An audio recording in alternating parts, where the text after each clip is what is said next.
नमस्कार। The view विचार मन्थनको नयाँ अङ्कमा यहाँहरूलाई स्वागत छ। नेपाल कम्युनिस्ट पार्टी नेकपा जो सत्तारूढ छ त्यसको सङ्कट टर्यो भनेर एक हिसाबले स्थायी कमिटी भित्रबाट एउटा कार्यदल बनाएर कार्यदलको रिपोर्ट आइसकेपछि सबैले यो लागू गर्ने र नेकपाको तत्कालको सङ्कट समाधान भयो, एक हिसाबले युद्ध विराम भयो भन्ने कुरा सुनिँदै थियो।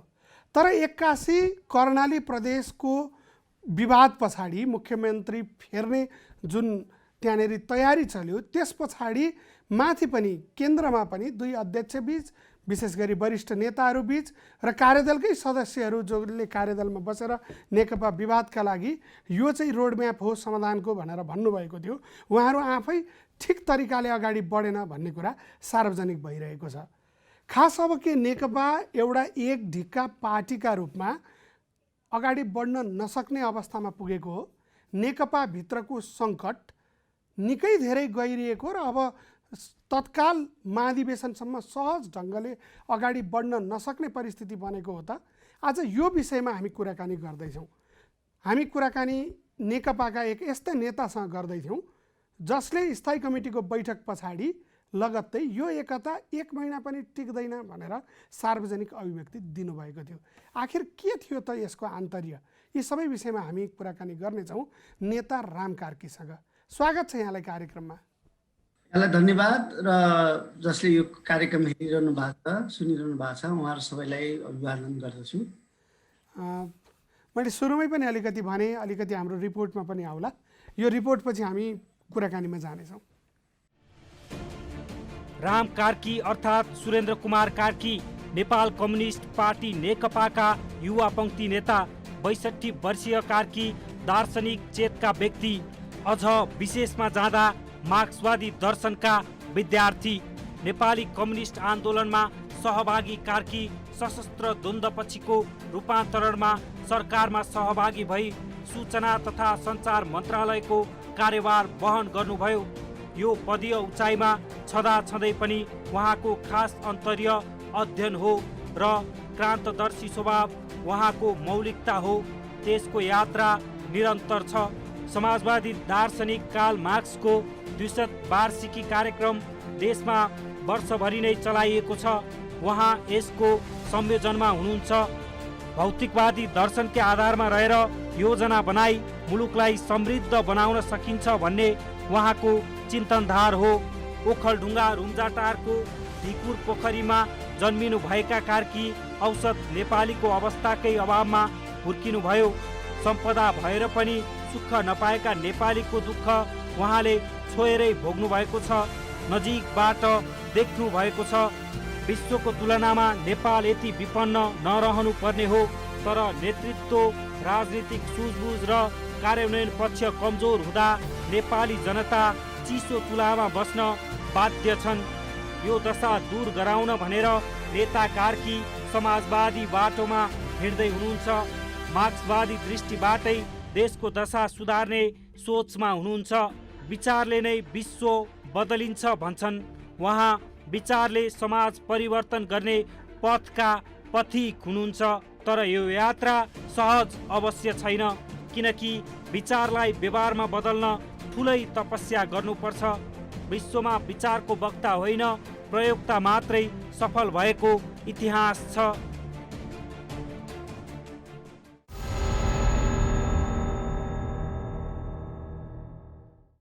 मैले अघि सुरुमा पनि भने एउटा निकै लामो, सम्भवतः इतिहासकै निकै लामो 80-82 दिन पुगेर स्थायी कमिटीको बैठकपछि अब एउटा कार्यदल बन्यो। भलै त्यो स्थायी कमिटीबाटै नबनेर बाहिरबाट बन्यो भन्ने हिसाबको पनि आलोचना त छँदै थियो। तर त्यो कार्यदलले दिएको जुन मार्गदर्शन थियो त्यो सबैले मान्ने र अब मान्नुको विकल्प छैन भनेर हामीसँगै कार्यक्रममा पनि अर्का अध्यक्ष प्रचण्डले भन्नुभएको थियो। तर अहिले आएर हेर्दा एक महिना अगाडि यहाँले विभिन्न सञ्चार माध्यममा भने जस्तो यो एकता एक महिना पनि टिक्दैन भने जस्तै देखिन थालेको छ। आखिर किन तपाईँले त्यसो भन्नुभएको थियो? के यो एकता नटिकेकै हो? मुख्य कुरा अब यसको पछाडिको जो वास्तविक कारण हो त्यसमा त हामी अहिले छलफल गरौँला। तर सुरुमै कुरा के हो भने त्यो कार्य मतलब जुन सम्झौता भयो या जो समझदारी बन्यो त्यसलाई लागू गराउनु कसले? जब व्यक्तिलाई जिम्मा लगाइन्छ, अब व्यक्तिका विवेक हुन्छन्, ईर्ष्या हुन्छ, प्रतिशोधको भावना हुन्छ, महत्त्वाकांक्षा हुन्छ, त्यो सबैलाई व्यवस्थित गर्नको निम्ति कमिटी प्रणाली लागू गर्ने हो। त्यो कुनै कमिटीलाई जिम्मा लगाइएन। अहिले पनि अब के देखिन्छ भने हरेक कुराका निम्ति व्यक्ति विशेषलाई लगाइन्छ। ती व्यक्तिहरू जतिसुकै चतुर, जतिसुकै प्रतिभाशाली, जतिसुकै इतिहास भएका भए पनि अब व्यक्तिको विवेकमा चल्ने सङ्गठन, व्यक्तिको विवेकमा चल्ने सरकार, व्यक्तिको विवेकमा चल्ने प्रणाली भनेको त धेरै पुरानो कुरा नै हो। गणतन्त्र समाजवाद भन्नेसँग त त्यसको केही सम्बन्ध छैन। त्यसैले बेला पनि के भनेको थिएँ भने यो व्यक्तिको विवेकमा छोडियो। मेरो त्यसको भन्नुको पछाडिको कारण के थियो भन्दाखेरि स्थायी समितिले, किनभने हामीसँग अहिले कमिटी भन्न मिल्ने एउटा स्थायी समिति मात्रै छ। हामीसँग केन्द्रीय समिति त्यो उहिले राणाहरूले अथवा थापाले, पाण्डेहरूले उहिले दिने पद जस्तो छ, सुविधार भयो भनेर भने जस्तो त्यो केन्द्रीय समितिको केही अर्थ नै छैन। किनभने त्यो अब जात्रा जस्तो छ, त्यसको न कमिटी हुन्छ, न त्यसको बैठक हुन्छ, न त्यसको छलफल हुन्छ, न त्यसले काहीँ राय दिन पाउँछ। त्यो त त्यसै बिल्ला भिराइदिएछ त्यो कमिटी। अब जहाँसम्म सचिवालय छ त्यो नेताहरूको खोपीहरूमा जाने, खोपीका एउटा खोपीको कुरा अर्को खोपीमा पुर्याउने बाहेक त्यसको केही पनि फङ्सन देखिएन। त त्यसो गर्दा हामीसँग भएको एउटा लास्ट एउटा स्थायी समिति छ। त त्यो स्थायी समितिले हिजो नेता विशेषले उपभोग गर्दै आउनुभएको अधिकार आज उपरान्त कमिटीमा आयो, अब स्थायी कमिटीले सबै निर्णय गर्ने छ भन्न किन नसक्या क्या? त्यो नसकुन्जेलसम्म भनेपछि यहाँले सुरुमा यो एकता टिक्दैन भन्नुको पछाडि कमिटी प्रणालीमा नेकपा आएको छैन भन्ने नै हो आन्तर्य। त्यो नहुन्जेल यो एकता टिके जस्तो हुँदैन।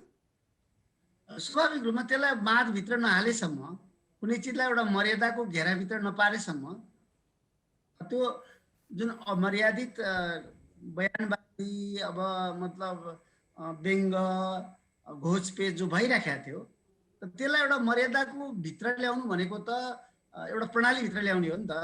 एउटा स्थायी समितिभित्र त्यो ल्याउनु पर्छ, त्यो ल्याएन। स्थायी समितिकाहरू पनि आफ्नो गुट विशेषका नेतालाई सर्वोच्च देखाउन, अब उहाँहरूकै जिम्मामा, उहाँहरूकै विवेकमा भन्ने बाहेक स्थायी समिति पनि असाध्यै लाचार बन्यो। भनेपछि 70 वर्षको इतिहास बोकेको भनिएको पार्टी आज कुनै कमिटी प्रणालीमा एउटा केन्द्रीय हिसाबले चाहिँ कुनै फङ्सन गर्न मिल्ने गरी कुनै सामूहिक पद्धतिमा छैन भन्नु त यो त निकै लाजमर्दो कुरा भएन र? नै यसको मुख्य कारण के हो त भन्दाखेरि यसले विगत केही वर्षदेखि लगातार रूपमा समाजवादको यात्रामा विराम दिएर यसले लगातार चाहिँ एउटा पुँजीवादी कार्यक्रमहरूलाई, पुँजीवादी आदर्शलाई आत्मसात गर्ने ढङ्गले गइराखेको छ। त्यो जाँदाखेरि के भन्दाखेरि त्यसको निम्ति चाहिने सङ्गठन चाहिँ लेनिनवादी सङ्गठन हुँदैन। पुँजीवादको यात्रा गर्नलाई लेनिनवादी सङ्गठनले त काम चल्दैन। र तेस्रो विश्वको पुँजीवादी पार्टीहरू भनेको मतलब वान माइन्ड लेड पार्टी, एकजना मान्छेबाट निर्देशित, एकजना मान्छेबाट गाइडेड पार्टी हुन्छ। अब जस्तो अब भारतमै तपाईँले हेर्नुहुन्छ भने त्यसको अल इन अल सर्वेसर्वा भनेको मोदी मात्रै हुन्। अरू देशमा पनि त्यही देख्न सक्नुहुन्छ। पुँजीवादी पार्टीहरूमा के हुन्छ भने नेता विशेषकै गरिमा, उसैको ख्याति या प्रख्याति या विख्याति, त्यसको बलमा चाहिँ पार्टी बन्छ। र भोट दिने भनेको पनि उहाँकै नाममा, मोदीकै नाममा मत दिजिए भन्छन् इन्डियामा। अब त त्यसो हुनाले मैले खालि एउटा इन्डियाको सजिलो हुन्छ, सबैले बुझ्छन् भनेर त्यो उदाहरण दिइरहेको छु। तर आज अधिकांश देशमा जहाँ यो पुँजीवादी प्रणाली लागू भएको छ त त्यहाँ चाहिँ one man guided party, one man led party बनाउने लगातार प्रयत्न भइरहेको छ। र नेपाल त्यस्तै अब पुष्पलाल कमरेडले भन्नुभएको भन्दा ठिक उल्टो, नीति होइन नेता प्रधान हुन्छ भन्ने बाटोमा गइरहेको छ। भने पछाडि त कम्युनिस्ट आन्दोलन जो सामूहिक पद्धति जुन समाजवाद भनेर भनिन्छ, अब त्यो के सङ्गठित रूपमा नै नेपालमा विसर्जन भएको हो? अब किनभने यहाँले त गम्भीर आरोप लगाउनु भयो, किनभने 2-3 वर्षदेखि यो हिसाबले चल्दैछ भन्नुभयो, 2-3 वर्षदेखि एकता प्रक्रिया पनि चल्दैछ। के यो समग्र एकता प्रक्रिया पुँजीवादी प्रणाली अन्तर्गत अथवा पुँजीवादलाई नै बलियो बनाउने आकाङ्क्षा अन्तर्गत भइरहेको छ त? होइन, त्यो एकताको कारण के थियो भने एकता भन्दा पूर्व दुईटैले अगाडि जाने बाटो नदेखेर अल्मलिरहेको स्थिति हो। किनभने मार्क्सवादी आन्दोलनलाई या कुनै पनि राजनीतिक आन्दोलन भनेको गत्यात्मक हुन्छ, त्यसको डाइनामिकलाई समाउन सक्नुपर्छ। दुवै पार्टी, हिजोका दुवै पार्टी अल्मलिरहेको अवस्था थियो। त अल्मलिरहेको पार्टी एक ठाउँमा आइसकेपछि अब नयाँ खोजी गर्ने कि नयाँ बाटोको खोजी गर्ने, नयाँ प्रणालीहरू बसाउने, नयाँ नीतिहरू बनाउने, नयाँ बहसहरू गर्नेतिर यो जानु पर्थ्यो। हामीले त्यही आशा गरेका थियौँ।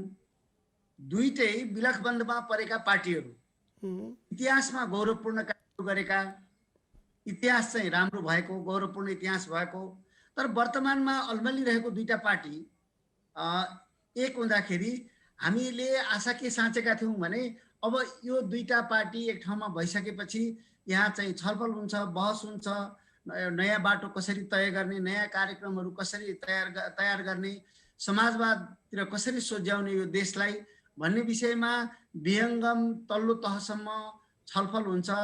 लाखौँ लाख जनतालाई चाहिँ यसमा परिचालित गरिनेछ र त्यस पछाडि चाहिँ हामी जुन कार्यक्रमहरू लागू गर्छौँ त्यसमा जनताको पार्टिसिपेसन हुनेछ, जनताको नियन्त्रण हुनेछ भन्ने ढङ्गले सोचेका थियौँ।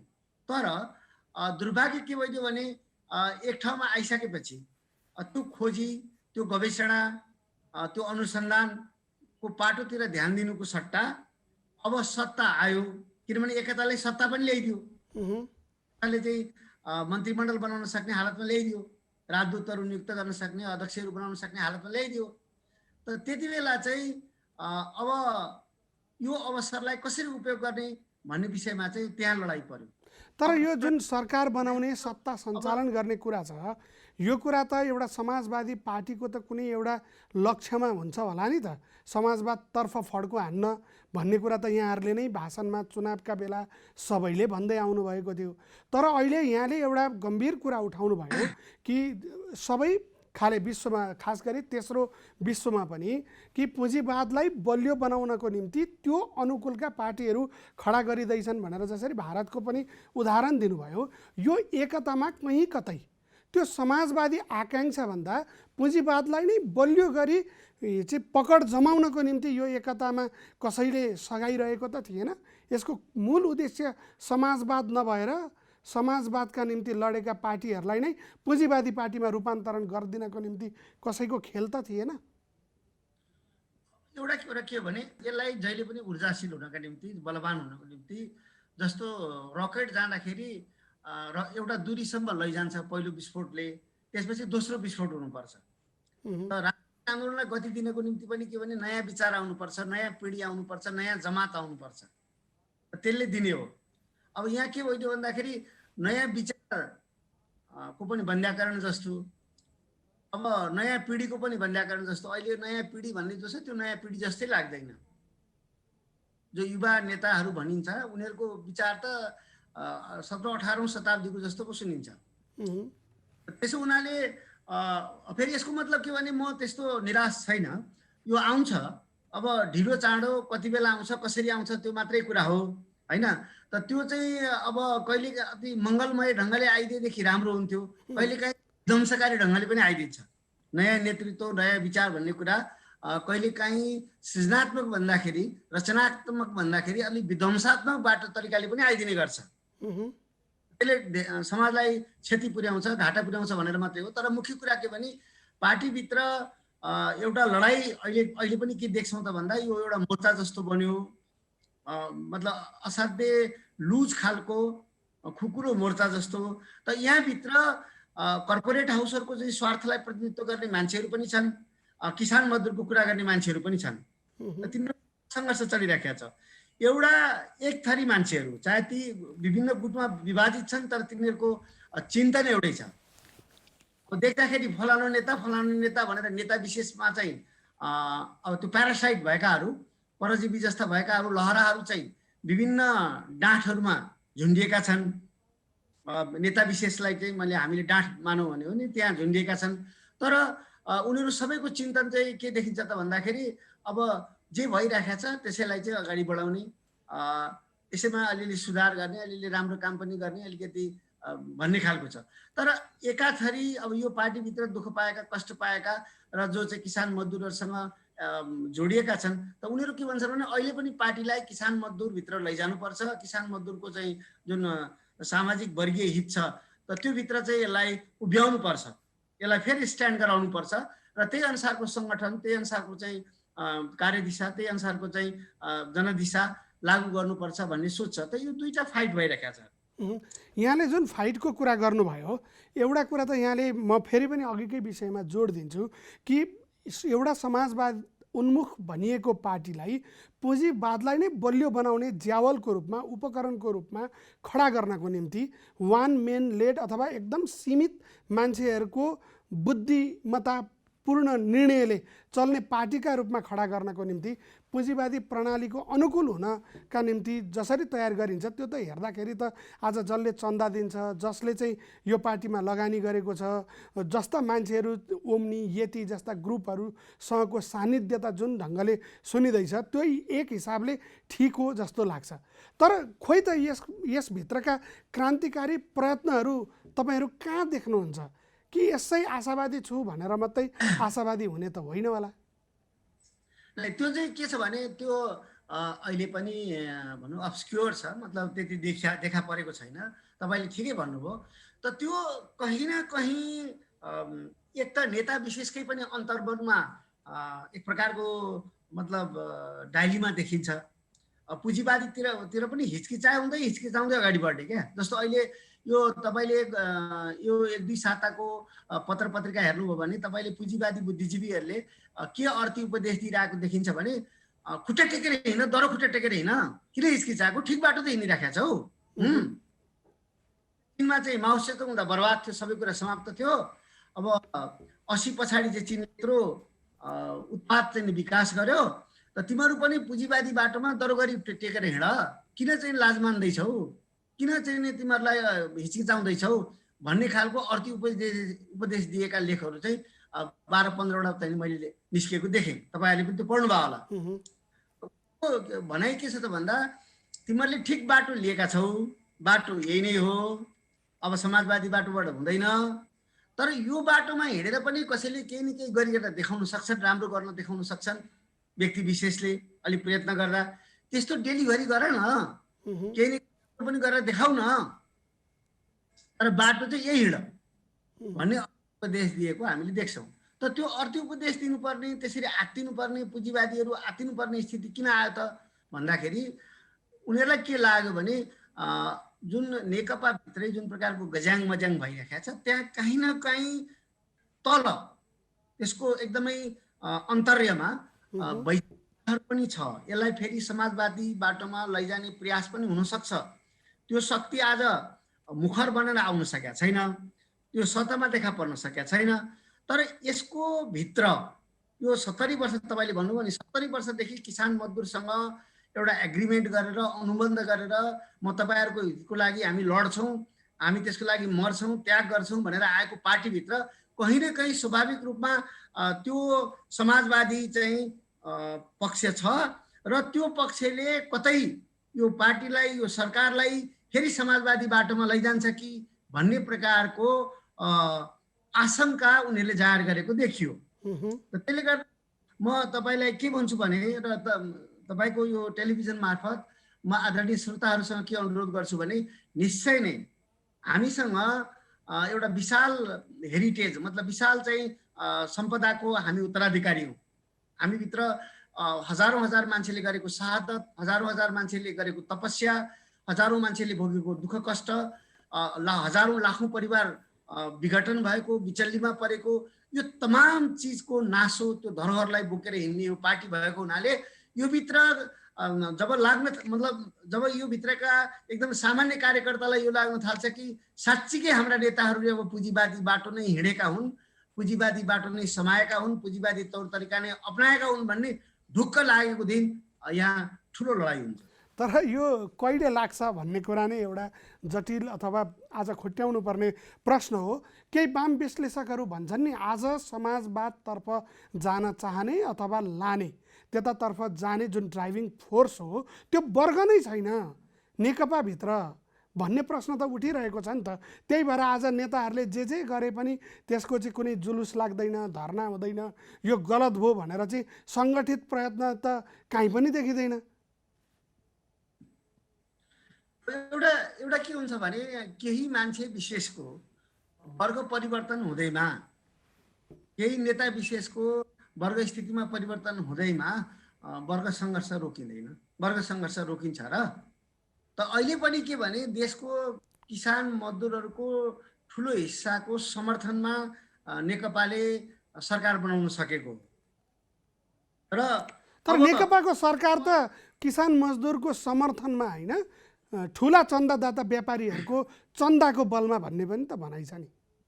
हिजो काङ्ग्रेसलाई पत्याएका उद्योगपतिहरू चन्दादाताहरू नेकपातिर गए, तिनैको चन्दाको कारणले जित्यो। आज खर्च नगरिकन किसान मजदुरको समर्थनमा, सहयोगमा, आर्थिक नैतिक सहयोगमा त जितेको जस्तो देखिँदैन। किनकि भोट हालेर जसले जित्यो त्यो सबै किसान मजदुरले नै हाल्यो भन्न त मिल्दैन होला नि त। निश्चित रूपमा। तर एउटा मुख्य आधार के भन्ने कुरा हो क्या, यो पार्टीले सरकार बनाउनेसम्म बेलासम्म यसको मुख्य आधार भनेको मजदुर किसानै हो। त्यो त दस्तावेजमा। तर यस्तो हो, अब चुनावबाट के हुन्छ भने चुनाव जब चाहिँ पार्टीहरू एक चुनावबाट अर्को चुनाव, अर्को चुनावबाट अर्को चुनाव बिचमा राजनीति गर्दैनन्, जब उनीहरूले आफ्ना कार्यकर्ताहरूलाई जो भेङ्गाड भन्छ नि लेडीले, अग्रदस्ताहरूलाई जब मतदानको एजेन्ट मात्रै सम्झिन पुग्छन् र कार्यकर्ताहरूलाई र जनतालाई चाहिँ एउटा अनुहारविहीन मतदातामा फेर्छन् नि, सम्झिन पुग्छन्, त त्यति बेला स्वाभाविक रूपमा स्थिति के हुन्छ त भन्दा 5 वर्षमा एकचोटि गरिब दुखीको किसान मजदुरको कुरा गर्ने, चुनाव जितेर गइसकेपछि कर्पोरेट हाउसहरूको बही खातामा बसेर काम गर्ने।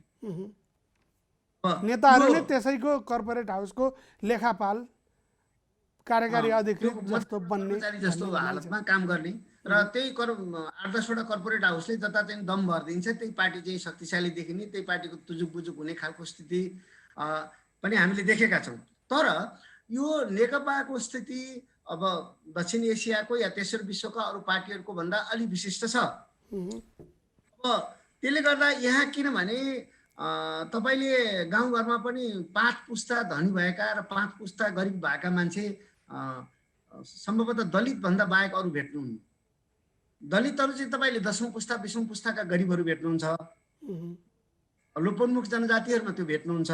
तर अरू चाहिँ नेपालका जो छन् जनताहरू त त्यहाँ चाहिँ 10 पुस्ता 5 पुस्ता 7 पुस्ता गरिब भएको देखिँदैन। एउटा पुस्ता धनी हुन्छ, अर्को पुस्ता गरिब हुन्छ भने मतलब अस्थिरता छ, यहाँको इकोनोमी जो छ त्यो अस्थिर ढङ्गले बगेको छ। त त्यसो हुनाले यहाँ हरेक कुरा, एउटा कुरा त सामन्तवादको गहिरो जरो नभएको कारणले गर्दा, सामन्तवाद हजार वर्ष यहाँ सामन्तवाद एक्सर्साइज भएन, सामन्तवादको अभ्यास भएन। त त्यसले गर्दाखेरि यहाँ छिटोभन्दा छिटो चाहिँ नयाँ विचारहरू आउँछन् र तुरुन्तै प्रतिरोध प्रतिवाद पनि सुरु भइहाल्छ। त्यसैले मैले जनभाषामा के भन्ने गर्छु भन्दाखेरि अब 10औं 15औं पुस्ता राज्य गरेको राजाको छोरो ज्ञानेन्द्रलाई त नेपाली जनताले 5-7 वर्ष टिक्न दिएनन् भने हामी किसान मजदुरको राजनीति गरेर आएका किसान मजदुरका छोराहरूले आज आफूलाई महाराज राजकुमार बनेको जो स्वाङ गरिरहेका छौँ हामीले र यता र उता गरिरहेका छौँ, त यो यसले बडा डरलाग्दो खतरा चाहिँ आउँदैछ जस्तो मलाई लाग्छ। त्यो के त त्यो सङ्गठित हुँदै गरेको देख्नुहुन्छ? कस्तो खतरा देख्नुहुन्छ? कि यसै यो भन्नका लागि चाहिँ हामीले ठिक कुरा गरेनौँ भने खतरा छ भन्ने पुँजीवादले खर्लप्पै खानेछ होला? यसलाई नेकपा भित्रै अहिलेसम्म पनि हामी प्रयास के गरिरहेछौँ भन्दाखेरि नेकपाभित्रै यो आवाजहरू उठोस्, यो अलिक बलियो डगरी उठोस् र नेकपालाई ठिक ठाउँमा ल्याइयोस्। अब हामीले यसलाई ल्याउन सकिएन भने बाबुआमाले सुधार्न, सपार्न, बानी व्यवहार राम्रो बनाउन नसकेका छोराछोरीहरूले बजारमा गएर कुटाइ खान्छन्, पुलिस थानामा गएर जेल पर्छन्। त्यस्तै नेकपाले आफैले, नेकपाको कार्यकर्ता नेताहरूले नेकपालाई आफ्नो ठाउँमा ठिक ठाउँमा ल्याउन सकेनन् भने भोलि अनुहारविहीन विकल्प आउन सक्छ। अब हामी हिसाब गरेका छौँ, काङ्ग्रेस, राप्रपा यहाँ खुलेका पार्टीहरूको मात्रै हिसाब गरेर बसेका छौँ। विध्वंस गर्दै आएको पार्टीलाई चाहिँ काङ्ग्रेस र एमाले दुईटै भन्दा पनि बढी सिटहरू दिलाए नेपाली जनताले। तर 70 सकेपछि चिनिहाले। अब यो माओवादीले चाहिँ जे भन्छ त्यो गरिरहेका छैन भनेपछि उसलाई लोप खुवाइदिए। त्यसो हुनाले अब हामी अलि अधैर्य त भइ नै राखेका छौँ, तपाईँ हामी सबैजना नै। तर आखिर वस्तुगत एउटा नियम छ, त त्यो नियमबाट अगाडि बढ्छ। र अहिले पनि के देखिन्छ त भन्दा हाम्रा नेताहरूको क्रेडिबिलिटी समाप्त हुँदै गएको। अब हाम्रा नेताहरूले साँच्चैको कुरा गरे भने पनि मान्छेले नपत्याउने स्थिति बन्दै गइरहेको छ। भनेपछि यस्तो परिस्थितिमा जतिखेर नेताहरूको कुनै विश्वसनीयतामा पनि समस्या आइरहेको र आम जनताहरूले पनि भरोसा गर्न सक्ने सङ्गठित दस्ता दलका रूपमा अगाडि नबढेको यो परिस्थितिमा जुन खतरा यहाँले बताउनु भयो कि अनुहारविहीन कुनै शक्ति आउँछ भनेर, त्यो वाम शक्ति नै हुन्छ कि त्यो अर्कै शक्ति हुन्छ भन्ने चाहिँ के देख्नुहुन्छ? के वाम शक्ति नै हुन्छ? यो त के भने यो तपाईँले अहिले यत्रो धेरै युवाहरू विदेशबाट यहाँ फर्किरहेका छन् र नेपालमा पनि लाखौँ लाख चाहिँ अब बेकार भएका छन् युवाहरू। त त्यो शक्तिले खालि एउटा विश्वसनीय आधार भेटाइराखेका छैन। विश्वसनीय आधार भेट्दा साथ त्यो चाहिँ त्यहाँ जान्छ हेर्नुहोस्। र त कहिलेकाहीँ नेताविहीन, नेता भनेको कस्तो भन्नुहुन्छ भने नेता त जहाँ पनि हुन्छ। मतलब यो ग्राम्सीले एउटा राम्रो कुरा भन्नुभएको छ कि जसलाई हामी स्पोन्टेनियस रेभोल्युसन भन्छौँ नि, होइन, स्वतःस्फूर्त आन्दोलन भन्छौँ नि। त त्यो स्वतःस्फूर्त आन्दोलन भनेको के हो त भन्दा त्यहाँ नाम चलेका नेता छैनन् भनेको मात्रै हो क्या। त्यहाँ नेता त हुन्छन्। त्यसैले तर त्यस्तो हुँदा त जसरी युरोपमा 1970मा वाम स्पेस चाहिँ कमजोर भयो अथवा गतिलो ढङ्गले आफूलाई अगाडि बढाउन नसक्दा जसरी नव उदारवादले विश्व खायो, यहाँ पनि अहिले वाम शक्तिले ठिक लय नसम्हाल्दा त फेरि यसको विकल्पमा आउने शक्ति वाम नै हुन्छ भन्ने त ग्यारेन्टी भएन नि। के देख्नुहुन्छ यहाँ?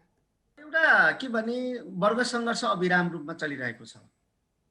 यो आन्तरिक रूपमा हाम्रो देश पनि भित्र पनि चलिरहेको छ र स्वाभाविक रूपमा ग्लोबल रूपमा पनि चलिरहेको छ। अब ग्लोबल क्लास स्ट्रगलमा अहिले के देखिन्छ भन्दाखेरि पश्चिमी युरोप र अमेरिकामा एउटा ठुलो सङ्कटमा छन् र यति बेला धेरैजना पुँजीवादी बुद्धिजीवीहरू अब अमेरिकाले सकेन, यसको नेतृत्व चाहिँ संयुक्त रूपमा युरोपले गर्नुपर्छ भन्ने कुराहरू गरिरहेका छन्।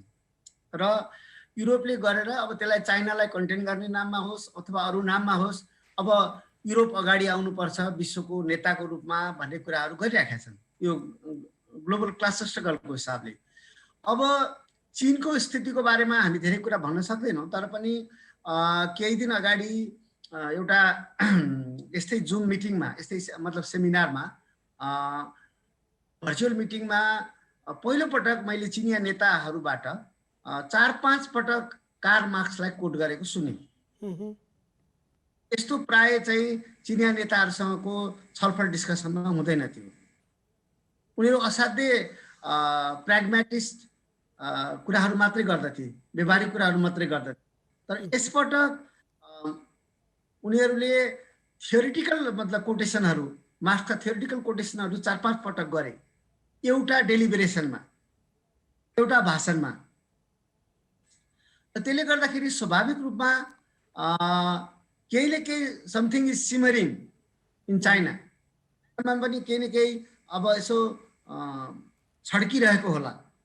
र अब भारतमा पनि यो अति भयो, यो राइटिस्टहरूको चाहिँ नि एक्सट्रिमिजम अति भयो भनेर अब पुँजीवादी भारतभित्रैबाट पनि प्रतिवाद सुरु भएको छ।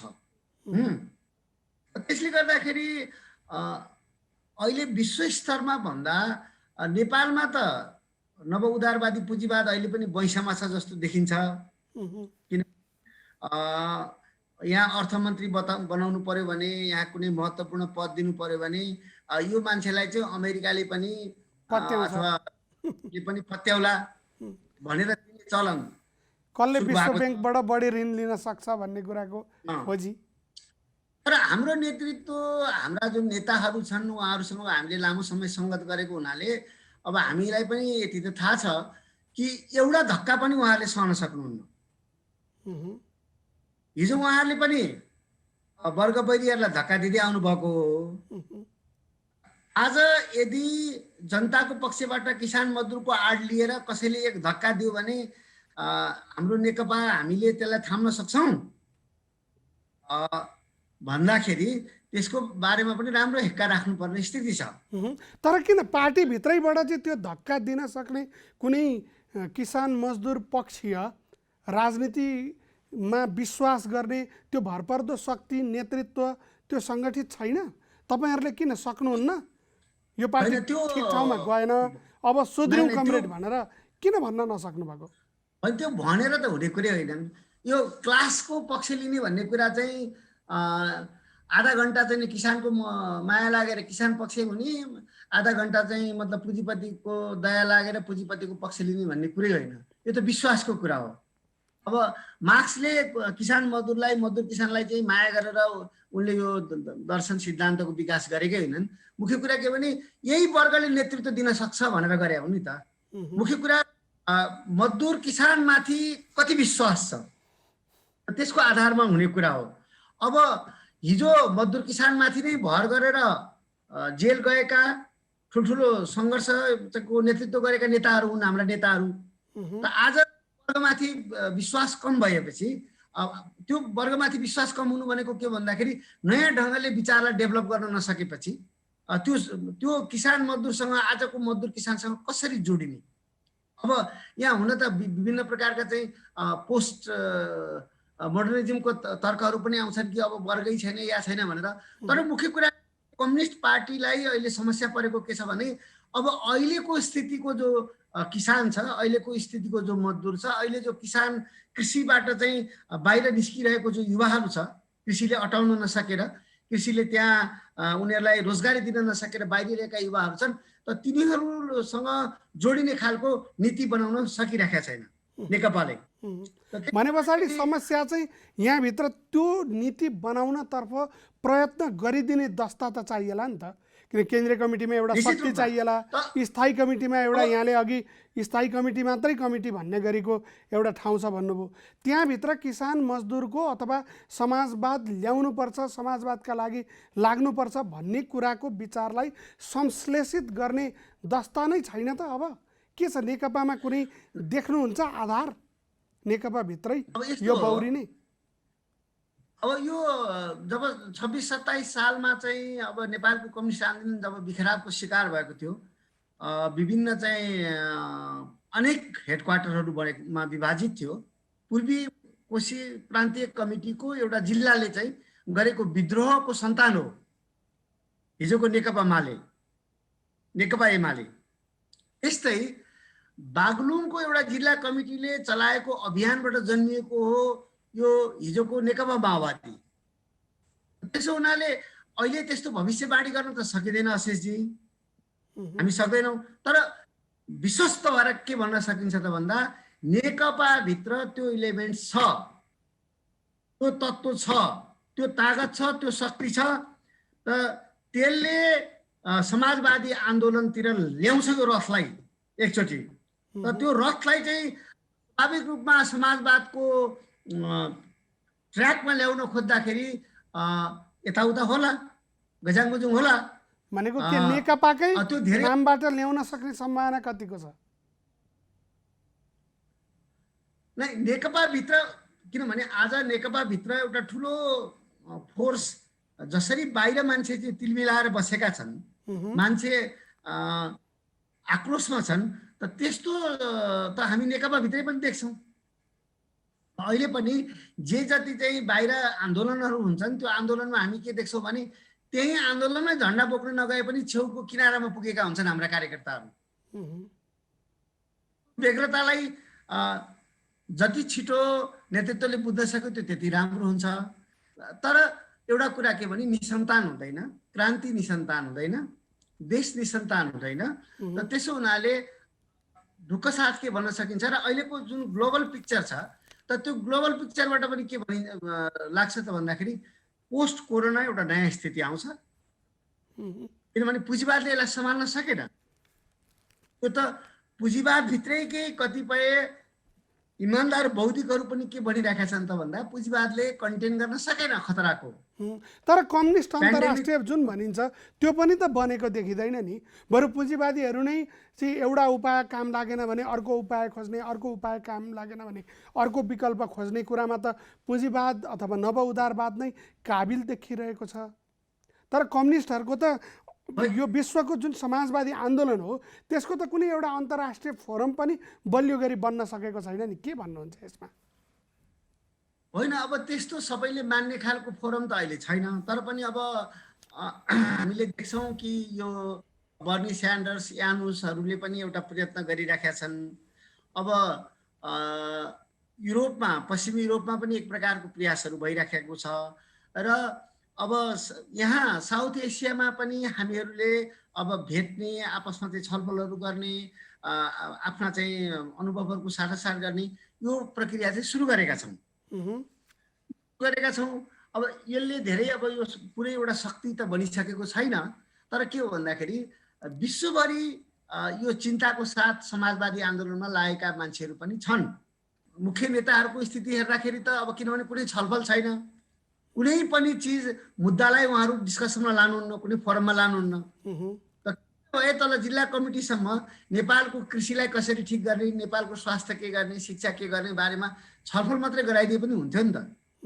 यस्तो छ कि हाम्रा बुद्धि जति जम्मै हाम्रा नेताहरूको चाहिँ टाउकोमा अटेस मटेस भएर पोखिने स्थितिमा छ, नअटाउने जस्तो भइसक्यो।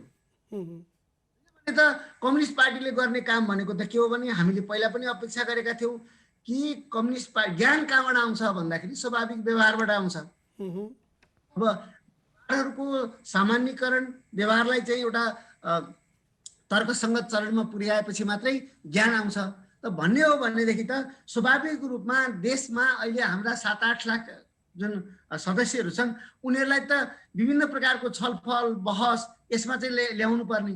त त्यो बहस र छलफलमा लैजाने हो भने त्यसबाट ऊर्जा पनि उत्पन्न हुन्छ। तर तलैबाट पनि त त्यो प्रक्रिया सुरु लागू गर्ने ताकत पनि दिन्छ। जिल्लाले थाल्नुपर्ने, नगरले नै थाल्नुपर्ने पनि देखिँदैन। उनीहरूले आफै पनि ल यसरी छलफल गरौँ, हामी यो छलफल चाहन्छौँ, कम्युनिस्ट पार्टी जस्तो भएन भनेर जिल्ला कमिटीहरूले पनि त त्यो ढङ्गले अघि बढेको देखिँदैन नि। जुन यहाँले अघि 27-28 सालमा अब स्वाभाविक रूप थर्ड वर्ल्डमा के भने धेरै दिनसम्म लिडरलाई मानिरहने अनि नमानेको दिन चाहिँ राक्षस भन्ने, देउता जस्तै मान्ने, मान्न छोड्दा राक्षस भन्ने खालको अलिकति अतिवादी प्रवृत्ति देखिन्छ। अब एउटा कुरा के देखिन्छ भने हिजो अब जनताले कति बुझेर मार्क्सवादलाई कति बुझाएको थियो, लेनिनवादलाई कति बुझाएको थियो, माओवादलाई कति बुझाएको थियो। अब सल्यान, जाजरकोट, दैलेख, दार्चुला, अब त ताप्लेजुङ जस्तो ठाउँमा चाहिँ महिलाहरूले आफ्नो कानका चाहिँ गहनाहरू, नाकका बुलाकीहरू खोलेर चाहिँ पार्टीलाई दिने पनि गरेको देखियो। अब मालेकालमा चाहिँ कुखुराहरू, घरमा कुखुरा पालेर 2टा चल्ला, राम्रो हुर्केको 2टा चल्ला चाहिँ यो पार्टीको भन्ने।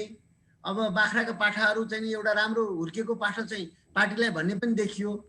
तर जब नेताहरूको आचरण, चरित्र, बसाइ उठाइ, खुवाई, सम्बन्ध, लेनदेन, आचार विचार, नातागोता, सम्धि सम्झ्याइलो, साँडभाइ साँड दाजुभाइ यो सबै देखिसकेपछि अब त्यो सर्कुलरै गर्नु पर्दैन रहेछ। प्रभावित भइगयो तलसम्म। अब पार्टीका मान्छेले चाहिँ जे पनि गरेर खाँदा हुन्छ, जे पनि गर्दा हुन्छ, अब विचार ज्ञान मजदुर किसानको कुरा नगर्दा हुन्छ भन्ने एउटा प्रभावित भएको छ। त्यो नेताहरूको अलिखित अघोषित सर्कुलर प्राप्त भएको छ नेता। भने पछाडि विचारको प्रश्नमा पनि अहिले केही मान्छेहरूले चाहिँ अब हिजोको कुरामा चाहिँ धेरै समीक्षा नगरौँ किनकि त्यसमा विवाद हुन्छ, तर अबको बाटो भनेको चाहिँ हिजो नेकपा एमाले भनेको जबज नै हो भन्ने कुरा एउटा जबरजस्त ढङ्गले आएको छ नि। यो जबज 21औं शताब्दीको जनवाद, यी विचारका जुन संश्लेषणहरू छन् यसलाई हेरेर फेरि नेकपाले जनताको जनवाद त भने तर त्यो के हो भन्ने कुरा चाहिँ कसैलाई पनि थाहा छैन, मूर्त रूपले छैन। यसबारे के भन्नुहुन्छ? अब एउटा कुरा के भने, अब इतिहासमा स्वाभाविक रूपमा ती कार्यक्रम, ती दस्तावेज, त्यसका प्रतिपादकहरूको एउटा भूमिका रह्यो, त्यसको समीक्षा गर्ने हो। अब कम्युनिस्ट आन्दोलनले कुनै पनि हाम्रो कार्यक्रमलाई, कुनै दस्तावेजलाई वेद या कुरान या मुन्दुम मान्न हुँदैन। यदि त्यसलाई कुरान या मुन्दुम या त्यसलाई वेद वाक्य ठान्न थाल्छौँ भने त्यो दिनदेखि कम्युनिस्ट पार्टीको अधोगति सुरु भइहाल्छ। र त्यसो हुनाले चाउचेस्कु कहाँ पुग्यो त्यो बिर्सन भएन। चाउचेस्कु कहाँ पुगे, रोमानियाका। आज सिपिएमको के हालत छ बङ्गालमा, र त्योबाट शिक्षा लिनु पर्यो हाम्रो नेताहरूले। तर मार्क्सवादकै कुरा गर्दा चाहिँ यो पुरातन कुराले पनि हुँदैन भन्ने कुरा त एउटा कुरा आइरहेको छ नि त। यहाँहरू आफैले चाहिँ कार्ल मार्क्स बाइसेन्टेनियल भनेर चाहिँ हजारौँलाई मार्क्सवाद पढाउने भन्ने अभियान सुरु गर्नुभयो, त्यो पनि के पार लाग्दैन भनेर रोक्नु भएको हो? त्यो पार लागे होइन, त्यो विचारको हदसम्म जाँदाखेरि त्यो राम्ररी गयो। तर अब विचारलाई जब राजनीतिमा लैजानुपर्छ नि, अब किनभने विचार केही गर्दैन, विचार त सबैले ताली बजाइदिन्छन् विचारमा त। तर त्यो विचार अनुसार अब पोलिटिकल नाराहरू तय गर्ने, पोलिटिकल कार्यक्रमहरू बनाउने बेलामा चाहिँ हामी त्यसरी एकजुट हुन सकिरहेका छैनौँ। भने पछाडि त विचारको कुरा गर्नेहरूको पनि एकत्रित नहुँदा त मान्छेले, आन्दोलनले, क्रान्तिले कि अवसान भयो भन्ने कुरा त्यो परिचय भनिदिनु पर्यो यहाँहरू जतिको मान्छेले, कि अझै अलमल ल्याउनु भएन भनेर त एक थरीले भन्दैछन्। होइन, स्वाभाविक रूपमा एउटा कुरा के भने, विचार त चाहिन्छ होइन, विचार बिना त जाँदैन राजनीति। अब जे भए पनि दक्षिणपन्थी विचार चाहिँदैन भन्ने पनि एउटा विचार हो। विचारको काम छैन, अब नेपालमा वादको काम छैन भन्नु एउटा वाद हो क्या, त्यो पनि सिद्धान्त हो। त्यसो हुनाले सिद्धान्तबाट बेलगाम भएर राजनीति जानै सक्दैन। तर कुरा के हो त भन्दाखेरि त्यसलाई विचारलाई विचारकै ठाउँमासम्म राख्दाखेरि चाहिँ हुँदैन। के त यहाँहरूले नसक्नु भएको हो? अब यो विचारको यति राम्रा कुराहरू गर्नुहुन्छ, विभिन्न कुनाबाट क्रिया प्रतिक्रिया समीक्षा विश्लेषण पनि गर्नुहुन्छ, तर अब के विचारको तहबाट राजनीतिको तहमा हस्तक्षेप गर्ने शक्ति यहाँहरूसँग नभएको कि त्यो आँट नभएको कि अब गर्दा चाहिँ विचारको यो कुरा गरे पनि राजनीति चाहिँ जे अगाडि आउँछ त्यही उपभोग गरिहाल्ने भन्ने ठाउँमा पुग्नु भएको हो त? अब यस्तो हो, अब स्वाभाविक रूपमा हामीले सकिरहेका छैनौँ। त्यसैले मैले बारम्बार युवा पिँढीलाई, तरुण पिँढीलाई अनुरोध गरिरहेका छु कि तपाईँहरू आँट गर्नुहोस्, हामी पछि लाग्न भए पनि आउँछौँ। हामीले अगाडि लाग्न सकेनौँ। अब हामीले अगाडि लाग्ने प्रयत्न गर्दा यहाँ सकिरहेका छैनौँ। तर कुरा त फेरि त्यही हो, विचारबाटै जानुपर्छ, मार्क्सवादलाई लिएर जानुपर्छ र मार्क्सवादलाई विकसित गर्दै लैजानुपर्छ। त्यो उहिलेको मार्क्सको बेलाको मार्क्सवाद पनि होइन, लेनिनको पनि होइन, रोजाको पनि होइन, अहिलेको नेपालको लागि, अहिलेको हाम्रो समयको परिप्रेक्ष्यमा मार्क्सवादलाई विकसित तुल्याउनुपर्छ। यो चाहिँ जरुरी कुरा हो। तर यो लिएर अब युवाहरू, तन्नेरीहरू अगाडि बढ्दाखेरि अब हामी त्यसमा बाधा भएछौँ भने बुझ्नु पर्यो हामी पनि पल्ले कितामा गयौँ, होइन भने हामी पछि लाग्न सक्नुपर्छ। अब जाँदा जाँदै नेकपाभित्र जुन सङ्कट देखियो त्यसपछि सङ्कटको समाधान भयो भनेर भनियो, त्यो समाधान पनि होइन भनेर फेरि एक हिसाबले छत्ताछुल्ल हुने गरी यो दसैँको मुखमा आइरहेको छ। अब यहाँ आफैले पनि यहाँभित्रका किसान, मजदुर अथवा समाजवाद पक्षीय तत्त्व चाहिँ कमजोर भएको भनेर स्वीकार गरिरहनु भएको छ, यहाँकै पनि असन्तुष्टि देखिन्छ। आगामी दिनमा नेकपा कसरी अगाडि बढ्ला त? के यहीँभित्र समाजवादी शक्ति बौरिएर फेरि अगाडि आउला वा अब समाजवादका निम्ति चाहिँ अर्कै शक्ति अगाडि आउला? नै, स्वाभाविक रूपमा यो भित्र समाजवादको मैले भने त्यो इलिमेन्ट्सहरू छ। यो भित्र चाहिँ अहिले पनि आफूलाई, आफ्नो इमान्दारितालाई, इन्टिग्रिटीलाई बचाएका चाहिँ हजारौँ हजार मान्छेहरू छन्। त ती मान्छे एकजुट हुन त्यस्तो मेसो मिलिरहेको छैन, संयोग मिलिरहेको छैन। अहिले म देख्छु अब नेता नै भनौँ न, एकदम तपाईँहरूलाई छर्लङ्ग बुझ्ने भाषामा भनौँ, 3-4 जना नेता छन्। ती नेताको वरिपरि चाहिँ 4वटा ग्रुप देखा पर्छ। त त्यो ग्रुप चाहिँ एकै ठाउँ हुनुपर्ने मान्छे पनि छन् क्या। अब त्यो को नेताको सँग भएको मान्छे र त्यो घ नेताको वरिपरि लागेको मान्छेमा चारित्रिक रूपमा, सोचाइमा केही पनि भिन्नता छैन। र त्यसैले कतिपय असाध्यै राम्रा मान्छेहरू पनि अल्मलिरहेको स्थिति छ। असल कम्युनिस्ट पनि, गुनिला कम्युनिस्टहरू पनि। तर एउटा कुरा के हो त भन्दा, यहाँभित्र छ तागत। त्यो तागत अहिले सत्तामा देखा पर्न सकिरहेको छैन, त्यो बलवान भएर आउन सकेको छैन। त्यसले अब हामीलाई पनि भरोसा गरिरहेको छैन भन्नुहोस् न, प्रष्ट भनौँ। किनभने तराईमा एउटा उखान छ कि तातो दुधले मुख पोलेको बिरालोले मोही पनि फुकेर खान्छ क्या। त्यस्तै अहिले हामीलाई पनि तुरुन्तै विश्वास गर्ने स्थितिमा छैनन्। तर विश्वास नगरेको कि यहाँहरूले समेत विश्वास गर्ने गरी कुनै त्यस्तो व्यवहार प्रकट नगरेको समस्या पनि छ। त्यही हो। हामीले विचारलाई राजनीतिमा लान सकेका छैनौँ। विचारलाई जब राजनीतिमा लगेर नाडामा लगिसकेपछि त्यसपछि चाहिँ समर्थन पाइएन भने हामीले गुनासो गर्ने ठाउँमा हुन्छ। हामीले यो हाम्रो विचारलाई राजनीतिमा परिवर्तन नगरेसम्म, अब योजनामा नढालेसम्म, नारामा तय नगरेसम्म चाहिँ कसैले समर्थन गरेन भनेर गुनासो गर्नु बेकार। यति त बुझ्नु भएको छ, कहिले गर्नुहुन्छ त? त्यो तयारी के छ? यसको लागि लागिरहेका छौँ हामी। अहिले यति मात्रै भनौँ, प्रयास गरिराखेका छौँ। हस्, समयका लागि धेरै धेरै धन्यवाद। ल, स्वाभाविक रूपमा यस्तो अनिकालमा कमसेकम वैचारिक कुराहरू गरेर आदरणीय श्रोताहरू समक्ष आफ्ना विचारहरू राख्ने जुन चाँजो मिलाइदिनु हो, त्यसको निम्ति यो जनता टिभी परिवार र अशेषलाई विशेष धन्यवाद। धन्यवाद छ। आज हामीले कुराकानी गऱ्यौँ नेकपाका नेता राम कार्कीसँग। दसैँको मुखमा छौँ। कोरोना महामारीले हामी सबैलाई आक्रान्त बनाइरहेको छ। चाडबाडको बेलामा यसपटक भिडभाड नगरौँ। अर्को सालसम्ममा कुनै भ्याक्सिन आएर यो जुन स्वास्थ्य स्थिति हो, महामारीको स्थिति हो, यो अलिकति कमजोर बन्ने र हर्षोल्लासका साथ अर्को सालको दसैँ आउने हामीले अपेक्षा गरौँ।